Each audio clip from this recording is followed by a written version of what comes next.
இவ்வளோ பெரிய குண்டான என்னால் வடிக்க முடியாடா. எங்கள் அம்மா கூப்பிட்டாங்க. ஏம்மா இவ்வளோ பெரிய குண்டான வச்சுருக்கேன்னு கேட்டேன். டேய் இது ஆளுங்களுக்கு சாப்பாடுறா, நடுவு வர்றாங்கல்ல அவங்களுக்காகன்னு சொன்னாங்க. அவ்வளோதான்.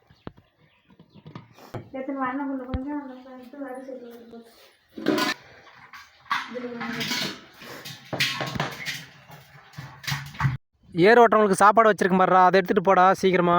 சாப்பாடு எடுத்து போய் வச்சுட்டு ஓட்டின துண்டுகளுக்கு நாற்று எடுத்து போட சொன்னாங்க எங்கள் அம்மா. சரிம்மா அப்படின்னு சொல்லிட்டு நானும் கிளம்பிட்டேங்க. செவ்வாயில் தண்ணி இருக்கா, புதனில் தண்ணி இருக்கா, நிலவில் தண்ணி இருக்கான்னு பார்க்குற ஆராய்ச்சியாளர்கள் 3 வேளையும் பசி எடுக்காமல் இருக்கிறதுக்கு என்ன ஒரு மாத்திரை கண்டுபிடிச்சா ரொம்ப நல்லா இருக்குங்க. ஒரு வழியாக சாப்பாடு எடுத்துகிட்டு வந்து வயலில் வச்சுட்டு நானும் சாப்பாடை கூப்பிட்டேங்க.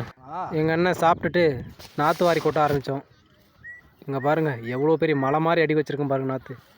ஒரு வேளையாக நாற்று எங்கள் அண்ணன் மேலே தூக்கி விட்டேங்க. ஏன்னா இவ்வளோ பெரிய வெயிட் என்னால் தூக்க முடியாது. அதனால் இந்தா நீயே தூக்கிட்டு போன்னு சொல்லிட்டு எங்கள் அண்ணன் மேலே தூக்கி விட்டுட்டேன்.